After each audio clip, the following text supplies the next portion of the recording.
Bapak-bapak, saudara, adik-adikku sekalian, para ulama, apa yang saya ingin sampaikan adalah kerajaan-kerajaan Islam ini kemudian berkembang sampai ketika Indonesia merdeka, ada 200 kerajaan Islam di negeri Nusantara ini.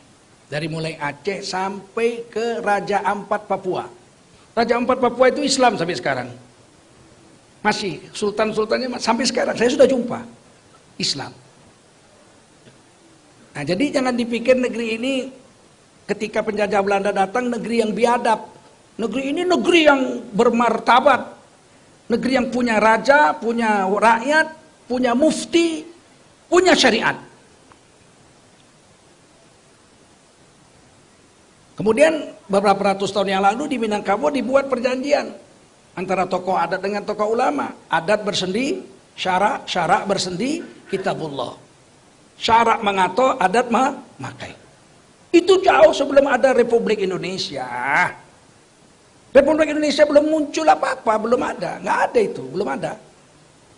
Masih disebut negeri Nusantara, Al-Jawi.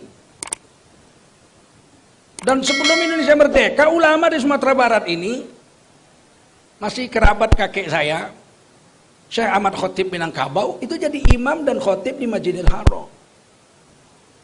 Bersama Syekh Zaini Dahlan, orang Arab. Mengajarkan ulama-ulama di Nusantara ini, salah satunya Hasyim Asy'ari pulang mendirikan NU tahun 1926, tapi Kiai Haji Ahmad Dahlan ini, Muhammad Darwis ini ganti nama pulang. Namanya Muhammad Darwis. Pulang digantinya, diambilnya nama gurunya. Ahmad Khotib diambilnya Ahmadnya. Guru yang kedua Zaini Dahlan, ini imam dan khotib Masjidil Haram, diambil Dahlannya. Muhammad Darwis sampai di Indonesia menjadi Kiai Haji Ahmad Dahlan, itu nama gurunya. Kemudian dia mendirikan Muhammadiyah tahun 1912. Jauh sebelum NU. NU 1926. Nah, Bapak-bapak saudara, ketika memperjuangkan Indonesia merdeka, ada banyak ormas Islam berdiri. 1901 Jamiatul Khairat di Tanah Abang. 1905 Syarikat Dagang Islam. 1912 Muhammadiyah. 1916 Matlaul Anwar di Jawa Barat, di Banten. 1923 Persis, Persatuan Islam di Bandung. 1926 Al-Wasliyah di Sumatera Utara. 1926 juga NU di Jawa Timur. 1934 Al-Ittihadiyah. Di sini ada Persatuan Tarbiyah Islamiyah. Yang mendirikannya Injik Canduang, Syekh Abbas, bapak daripada Sirajuddin Abbas, Qadi Abbas di Padang Laweh. Kemudian Syekh Sa'ad Mungka dan kakek guru saya, Syekh Abdul Wahid Padang Japang Sudiki Payakumbuh. Kemudian berdiri Persatuan Ulama seluruh Aceh. Kemudian berdiri Al-Irsyad, kemudian berdiri Nahdlatul Wathon. Ini semua ormas-ormas Islam berdiri untuk memerdekakan Republik Indonesia. Dan pendirinya semua pakai jubah serban. Tidak ada yang pakai batik.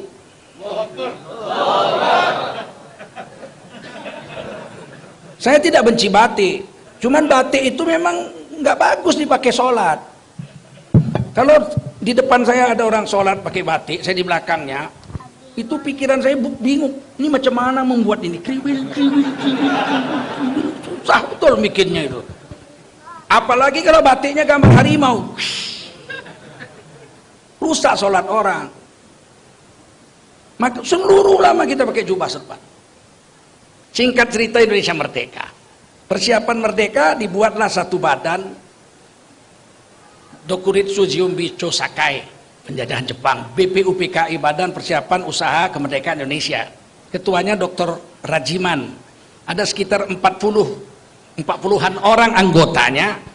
Ada dari tokoh-tokoh Islam, ada tokoh-tokoh nasional, ada tokoh Nasrani, ada tokoh Kejawen, ya, yang tidak Islam, apa namanya, aliran kepercayaan. Ki Hajar Dewantoro, pendiri Taman Siswa. Kemudian pada tanggal 1 Juni Bung Karno pidato mau membuat falsafah negara kita itu Pancasila, tapi yang pertama kebangsaan, kedua internasionalisme, agama terakhir, ketuhanan nomor 5. Sederhana sekali, itu baru dicetuskan dalam rapat BPUPKI. Belum lahir Pancasila, belum. Kalau lahir prematur. Bayi lahir 5 bulan nggak punya nyawa, mati.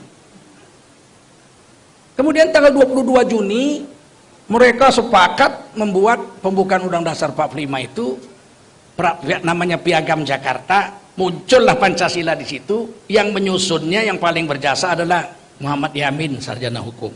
Orang awak. Jadilah, ya orang lintau tuh, jago kungfu. Itu jadilah seperti yang sekarang. Tapi ketuhanannya beda. Ketuhanan, dengan kewajiban menjalankan syariat Islam bagi pemeluk-pemeluknya. Yang lain sama dengan yang sekarang. Itu 22 Juni. Kemudian PPKI dikecilin, panitianya jadi 9, panitia persiapan kemerdekaan Indonesia. 9 orang, ketuanya Insinyur Soekarno. Anggotanya Muhammad Hatta, ada di situ Wahid Hasyim Asy'ari, bapaknya Gus Dur, ada Ki Bagus Hadikusumo, ada Dr. Maramis, 9 orang. Nah, kemudian putuslah merdeka 18 Agustus, 17 Agustus merdeka, 18 Agustus dibuatlah Pancasilanya, ketuhanan yang Maha Esa. Yang lain sama dengan Piagam Jakarta. Merdekalah kita. Waktu memperjuangkan kemerdekaan, orang-orang berserban jubah ini nggak dibilang-bilang kadal gurun. Nggak ada satupun yang bilang kadrun. PKI betul yang bilang kadrun itu. Giliran udah merdeka kita berserban jubah dibilang kadrun. Siapa mereka ini? Maaf ya, BPUPKI 40-an orang, PPKI 9 orang, tidak ada satupun utusan PKI yang duduk di situ. Tidak ada satupun utusan PKI yang ikut untuk merumuskan kemerdekaan Republik Indonesia. PKI tidak setuju dengan Indonesia. Tahun 1948 ketika kita mau perang sama Belanda, agresi pertama, dia memberontak di Madiun, di bawah pimpinan Musso, dia memproklamasikan Republik Rusia Raya. Bukan Republik Indonesia PKI. Tahun 65 dia memberontak lagi, berafiliasi ke Cina, RRC. Kalau 48 afiliasinya ke Rusia. Tahun 65 ke Cina. Dilaranglah PKI sampai sekarang. Yang sekarang ini mulai hidup lagi. Mana PKI-nya? Mana berani nongol kita bacung lah lehernya, ya enggak? Tapi ciri-ciri dan baunya kelihatan. Anti dengan agama, nggak suka dengan agama. Kalau dengar syariat, terbakar bulu kumisnya. Ngeri ini orang. Tiba-tiba orang Minang dibilang pula disuruh mendukung negara Pancasila. Gondolmu. Nggak ada negara Pancasila. Di mana negara Pancasila? Nggak ada. Ini NKRI, Negara Kesatuan Republik, bukan negara Pancasila ini. Dan Pancasila tidak lahir 1 Juni. Kami Majelis Ulama Indonesia menolak Pancasila yang lahir 1 Juni. Karena 1 Juni itu kebangsaan nomor 1, ketuhanan nomor 5. Yang kita terima adalah Pancasila yang lahir 18 Agustus 1945. Bukan 1 Juni. Ini penyelewengan sejarah. Tiba-tiba Pancasila mau diperas jadi Trisila. Ketuhanannya ketuhanan yang berkebudayaan. Mau Glenn? Itu baru mau dibuat undang-undangnya. HIP, haluan ideologi Pancasila. Baru mau dibuat. Untuk apa dibuat? Untuk menangkap ulama-ulama yang keberatan kalau dibuat ketuhanan berkebudayaan. Belum bisa ditangkap, belum ada undang-undang. Mereka sudah buat 6 tahun ini. Ketuhanan berkebudayaan itu sudah dibuatnya 6 tahun ini. Kita nggak mau, karena ketuhanan itu mesti berdasarkan syariat, Quran dan Sun. Mana ada ketuhanan pakai budaya? Ketuhanan itu wahyu. Budaya pemikiran orang. Bagaimana bisa ketuhanan dengan wahyu dijadikan satu? Nggak bisa. Mereka buat. 3 tahun yang lalu kurang lebih diadakan Isra dan Mi'raj di Istana Negara. Dipanggil pembaca Qurannya orang Medan, juara MTQ internasional. Bapaknya kawan saya. Diumumkan pembacaan ayat suci Al-Quran pada malam hari ini akan dibacakan oleh si Fulan bin Fulan, dosen Universitas Islam Negeri Yogyakarta, dengan membacakan surah Al-Isra ayat 1 sampai sekian dan surah An-Najm ayat 1 sampai sekian dengan membawakan langgam lagu Nusantara. Apa ini? Baca Quran Nusantara. Teringat aku Kus Plus. Kus Plus banyak Nusantaranya itu. Di Nusantara yang indah, rumahku ding ding ding ding, engkau harus tahu. Bak tak ding. Wah, ini Nusantara nih. Tiba-tiba keluar pakai baju jas hitam. Mana ada Nusantara pakai jas? Gak ada orang Melayu, Minang, Teluk Blango, ya enggak? Orang Aceh, Maketup. Orang Jawa pakai belangkon, pakai basket, pakai sarung. Orang Papua pakai koteka. Mana ada orang Nusantara pakai jas? Gak ada. Tiba-tiba baca Qur'annya rupanya yang lagu Jawa. Subhanalladzi asra bi 'abdihi lailam minal masjidil haram. Kalau aku ada itu ku cabut kumisnya, betul. Menghina sekali dia dengan agama kita, betul nggak? Tadi bilang Allah, inna anzalnahu Qur'anan Arabiyya la'allakum ta'qilun. Sesungguhnya kami turunkan Quran ini pakai bahasa Arab agar kau pakai akalmu ini. Orang Quran bahasa Arab kok lagunya lagu Jawa. Sunan Kalijogo orang Jawa asli, Wali Songo, nggak ngajarkan baca Quran lagu Jawa di tanah Jawa dia. Sedangkan lagu Arab aja kalau Romal nggak boleh dipakai. Tola'al badru alaina, itu kan sudah waktu Nabi datang udah dinyanyiin itu 1442 tahun yang lalu. Nggak boleh lagu Arab seperti itu dipakai baca Quran. Wadduha walaili idza saja, nggak boleh itu.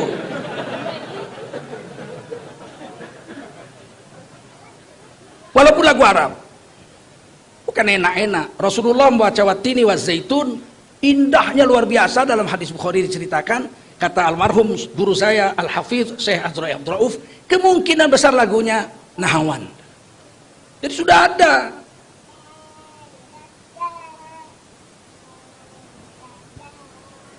Tentu kita tolak, kita protes, banyak ulama menolak.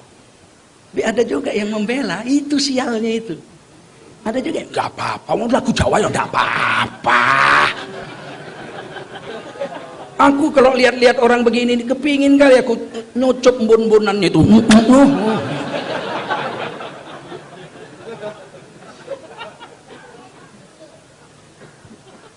Kita protes seluruh Indonesia, dia nggak jadi buat musabaqah tilawatil Quran tingkat nasional pertama dengan lagu-lagu Nusantara, dibatalkan. Sudah diumumkan di Manado penutupan seleksi tilawatil Quran oleh Menteri Agama Lukman Hakim Saifuddin. Karena derasnya protes, nggak jadi.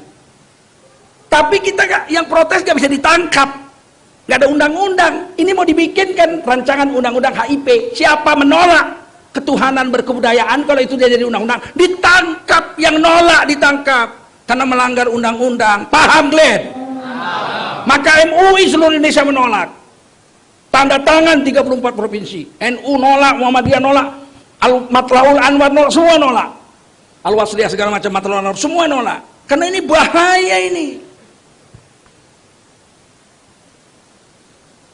Sedangkan kebudayaan aja kalau nggak cocok dengan ragam budayanya ditolak orang. Nyanyi aja lah. Nyanyi Minang itu baru enak didengar kalau cengkoknya cengkok Minang. Percaya? Aku contohkan.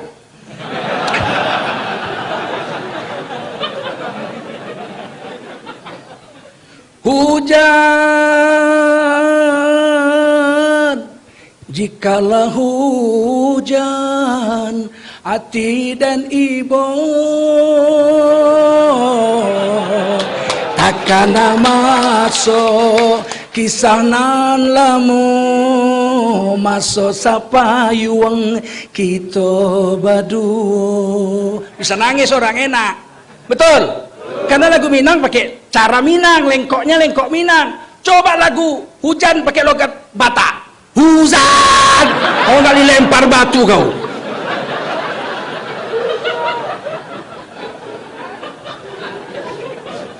Enggak, saya cuma mau kasih contoh bahayanya ketuhanan yang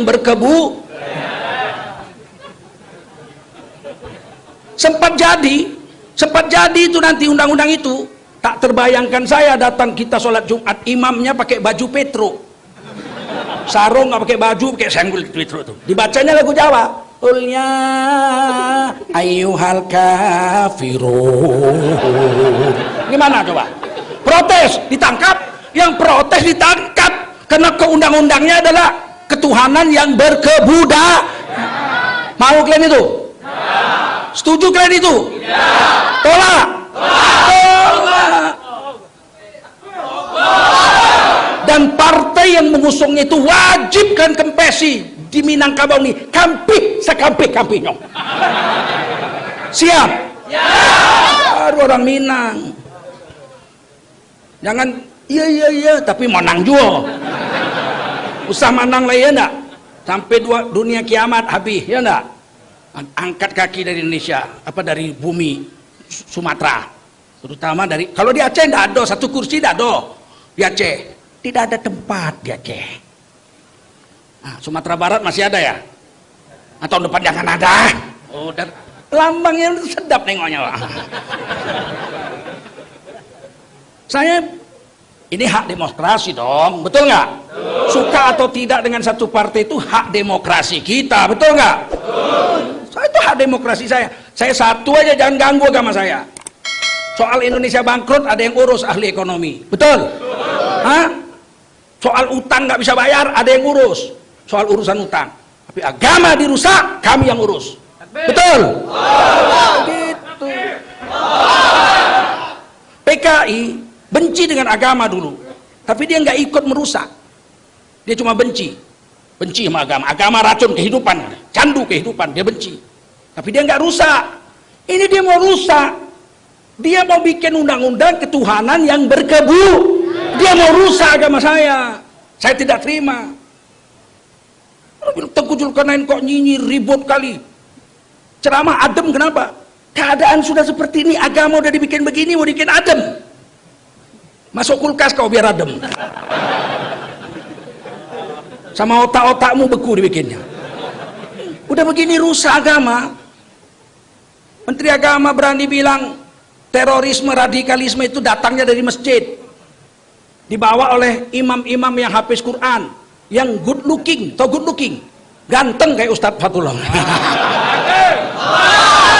Ada juga God looking. Ya, ya sekarang God looking. Aku ya, seluruh dunia, bangsa apapun mengakui kalau orang jahat itu pasti wajahnya tidak good looking. Film India misal, banditnya Tuan Takur, betul nggak? Film koboi, banditnya itu pasti nampak bandit gitu. Tengik kali gayanya itu. Kalau good looking kayak kami ini tidak mungkin jadi bandit ya. Tiba-tiba dibilang yang bawa radikalisme orang-orang penghafal Quran macam anak kita ini. Oh, kalau jumpa memang kepingin cabut kumisnya lah. Mana bisa begitu dibiarkan, betul? Itu kalau kita nggak bersatu, saya khawatir kami mati nanti, cucu-cucu kami ini rusak, cucu-cucu kita ini udah nggak kenal agama nanti. Percayalah, ini kemauan mereka. Sebab 2024 mereka tidak mau lagi ada orang-orang Islam yang duduk memegang kekuasaan di negeri ini.